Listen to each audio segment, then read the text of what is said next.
Əziz izləyicilərimiz, hər birinizi salamlayıram. Bugün sizlərlə çiçəkli bitkilərin generativ orqanlarından biri olan çiçək haqqında danışacağıq. Ümumiyyətlə, biz orqanları vegetativ və generativ və ya reproduktiv orqanlara bölürdük. Bildiyimiz kimi, vegetativ orqanlara kök, gövdə, yarpaq, generativ orqanlara isə çiçək, meyvə və toxuma aiddir.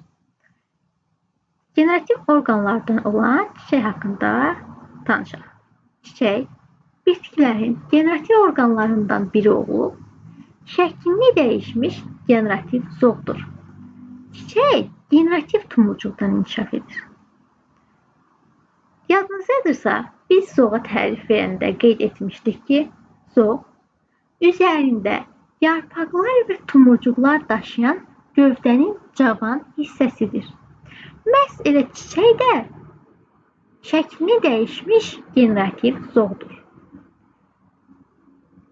Məhz digər generativ orqanların, yəni meyvə və toxumun inkişafı da elə çiçəyin inkişafı ilə bağlıdır. Çiçəyin də digər vegetativ və generativ orqanlar kimi funksiyaları mövcuddur. 1. Mikro və makrosporlar əmələ gətirməsi. 2. Tozlanma və mayalanma prosesində iştirak etməsi. 3. Toxum və meyvənin əmələ gəlməsində iştirak etməsi onun vacib funksiyalarıdır. Gəlin çiçəyin quruluşuna baxaq. Çiçəyin quruluşuna nəzər yetirəcək və görəcəyik ki, 6 struktur elementindən təşkil olunur. Amma biz bütün çiçəklərdə 6 struktur elementinə rast gəlmirik. Əgər çiçək içi qat çiçək yanlıqlı içi cinslidirsə, bu zaman 6 struktur elementinin 6-sı mövcud olacaq. Bunlar hansılardır? Çiçək saplağı, çiçək yatağı, kasa yarpaqları, ləçəklər, erkəkcik və dişicik. Şəkil üzərində baxaq. Çiçək saplağı, çiçək yatağı, kasa yarpaqları, ləçəklər, erkəkcik və dişicik. Yenə qeyd edirəm. Saydığım bütün hissələr hər bir çiçəkdə olmur. Yəni onlardan bəziləri ola bilər, bəziləri yox. Növbəti slaydımızı izah edəcəm. Çiçəyin əsas struktur elementləri onun erkəkcik və dişiciyidir. Çünki çiçəyin cinsi çoxalması məhz erkəkcik və dişiciyin sayəsində həyata keçirilir. Gəlin baxaq. Çiçək saplağı. Çiçək saplağı nədir? Funksiyası nədən ibarətdir? Məncə artıq siz bunu bilirsiniz. Çiçək saplağı çiçəyi gövdəyə birləşdirən bir strukturdur. Bütün çiçəklərdə çiçək saplağı mövcuddur. Əlbəttə ki, xeyr. Çiçək saplağı mövcuddursa bu saplaqlı çiçəklər, çiçək saplağı mövcud deyilsə saplaqsız çiçəklər adlanır. Çiçək qruplarında biz bunu daha aydın şəkildə biləcəyik. Biləcəyik ki, hansı fəsillərdə, daha doğrusu hansı bitkilərdə çiçək saplağına rast gəlinir, hansında yox. Çiçək yatağı. Şəkildən də gördüyünüz kimi çiçək saplağının genişlənmiş hissəsi çiçək yatağıdır. Və üzərində çiçəyin digər struktur elementlərini, erkəkciyi, dişiciyi, ləçəkləri daşıyır. Kasa yarpaqları və ya kasacıq. Kasa yarpaqları birləşərək kasacığı əmələ gətirir. Biz kasa yarpaqlarını görməsək, kasacıq terminindən istifadə edə bilərik. Çünki kasa yarpaqlarının birləşməsi kasacıq verir bizə. Ləçəklər isə birləşərək tacı təşkil edir. Tacı əmələ gətirir.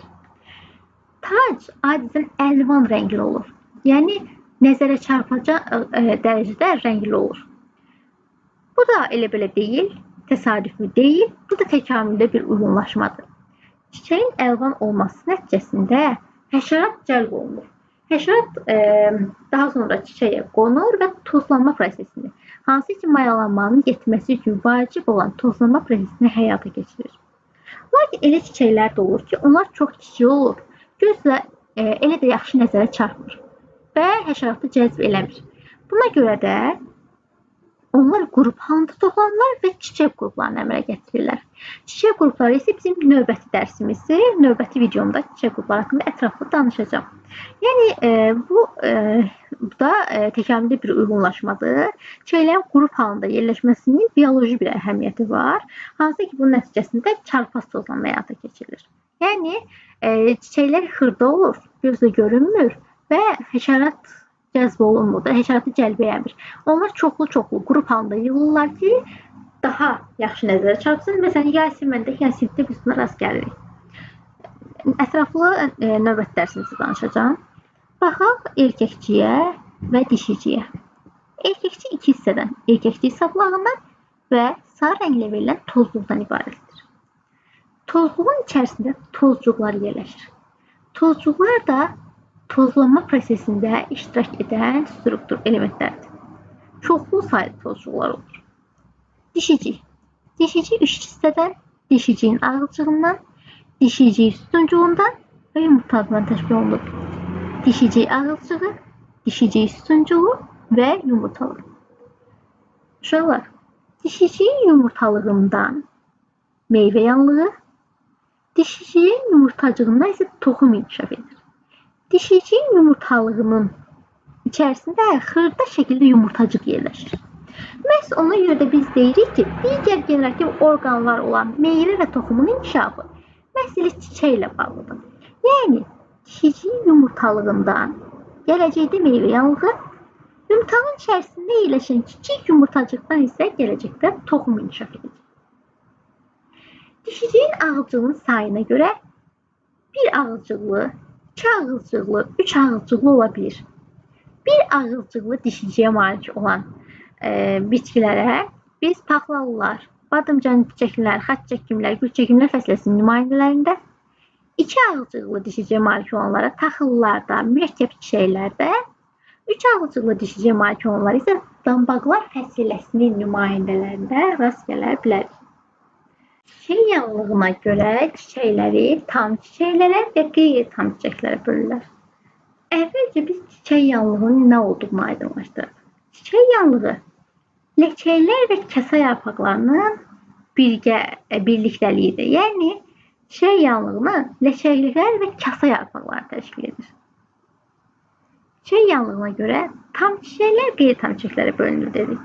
Tam çiçəklər özü də 2 qat çiçək yanlıqlı və sadə çiçək yanlıqlı olmaqla 2 yerə bölünür. Yaxşı, tam çiçəklərin qeyri-tam çiçəklərin fərqi nədir? Hansı struktur fərqliliyi ortaya çıxır? Gəlin aydınlaşdıraq. Mən qeyd etdim ki, 2 qat çiçək yanlıqlı 2 cinsli çiçəklərdə 6 struktur elementin 6-sı da mövcuddur. Yəni, həm ləkəkləri, həm də kasa yarpaqları olan çiçək yanlıqlı çiçəklər 2 qat çiçək yanlıqlı çiçəklər adlanır. Gilasda, kələmdə, qızılgüldə, almada, əksər meyvə ağaclarında biz buna rast gəlirik. Yəni, həm ləkəklərə, həm də kasa yarpaqları mövcuddur. Yəni, 6 struktur elementindən çiçək saplağı, çiçək yatağı, kasa yarpaqları, ləkəklər, erkəkçi və dişici mövcuddur. Sadə çiçək yanlıqlı çiçəklərdə kasa yarpaqları və ləkəklər olmur. Çiçək yanlığı yalnız yarpaqcıqlardan təşkil olunmuş olur. Bunlara bir ləpəllərdə, taxıllarda, iniz çiçəyində, nərgiz gülündə, süsəndə, dağlarəsində rast gələ bilərik. Sadə çiçək yanlığında isə 5 struktur elementi mövcuddur. 2 qatda 6, sadədə 5. Bunlar hansılardır? Çiçək saplağı, çiçək yatağı, eyni cür yarpaqcıqlardan təşkil olunmuş çiçək yanlığı, erkəkçi və dişici. Qeyri-tam çiçəklər. Qeyri-tam çiçəklər isə ümumiyyətlə çiçək yanlığı olmayan çiçəklərdir. Qovaq, söyüd, qoz, gövrüş. Bunlar bu bitkilərin çiçəkləri qeyri-tam çiçəklər hesab olunur. Bunlarda isə əsasən 3, bəzi hallarda 4 struktur elementi mövcud olur.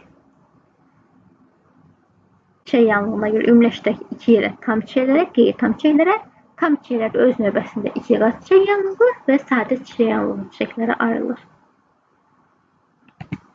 Çiçəkləri məsələ cinsinə görə də qruplara ayrılırlar. Bir cinsli çiçəklər, 2 cinsli çiçəklər.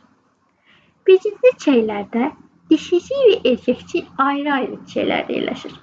Yəni, bir çiçəyin daxilində həm erkəkçi, həm dişici ola bilməz. Bir çiçəyin daxilində ya erkəkçi olacaq, ya da dişicik. Bakın, burada erkekcik ve dişicik bir çiçeğin içindedir. Bu onda bir cinsli değil, iki cinsli olacak, izah edeceğim. Eğer bir cinsli olsaydı ya bu çiçeğin daxilində dişicik olmamalıydı, eğer dişicik var idisə də erkekcik olmamalıydı. Yani çiçek ya dişiciyi daşıyacak ya da erkekciyi daşıyacak. Her ikisini birlikte taşıyabilmez. Bir cinsli çiçeklere biz məsələn söydüyün çiçəklərini nümunədə göstərmişəm. Söydüyün çiçəklərini göstərə bilərik. Bundan başqa qarğıdalda, xiyarda rast gəlmir. İki cinsli çiçəklər. Bir çiçəkdə həm erkəkcik, həm də dişicik olur. Onda bu olur iki cinsli çiçək. Baxın. Həm erkəkcik, həm dişicik. Deməli, eyni çiçək erkəkcik və dişiciyi daşıya bilir. Bu olur iki cinsli çiçəklər. Uşaqlar, bir cinsli çiçəklər də bir evli və iki evli olmaqla ikiyə ayrılır. Bir evli bitkilər hansı bitkilərdir? İki evli bitkilər hansı bitkilərdir? Əgər bir evli bitkidirsə, bu zaman erkəkcikli və dişicikli çiçəklər bir bitki üzərində yerləşəcək. Yəni, biz dedik ki, bir çiçəkdə erkəkcikdirsə, digər çiçəkdə dişicikdir. Bu, eyni bir bitkinin üzərində yerləşir. Eyni bir bitkinin üzərində oturursa bu çiçəklər, bu olur bir evli çiçəklər. Qarğıdalda, xiyarda rast gəlinir. Bir evli bir cinslidir. Bəs iki evli necə olur? Adından da bəlli olduğu kimi iki ev olur. Yəni iki bitki olur. Erkəkcikli çiçəklər bir bitki üzərində, dişicikli çiçəklər isə hər hansı başqa bir bitki üzərində yerləşir. Yəni erkəkcikli və dişicikli çiçəklər ayrı-ayrı bitkilər üzərində yerləşirsə, belə bitkilər iki evli bitkilər adlanır. Qovaq, gicitgən, cəsənə, söyüd, cilin bəzi növlərində, quzu qulağında biz buna rast gələ bilərik. İkinci cinsli çiçəklərdən olduğunu qeyd etdim. İzlədiyiniz üçün hər birinizə təşəkkür edirəm. Növbəti slaydlarımızda çiçək qrupları haqqında, tozlanma haqqında danışacağıq. Odur ki, izləmədə qalın.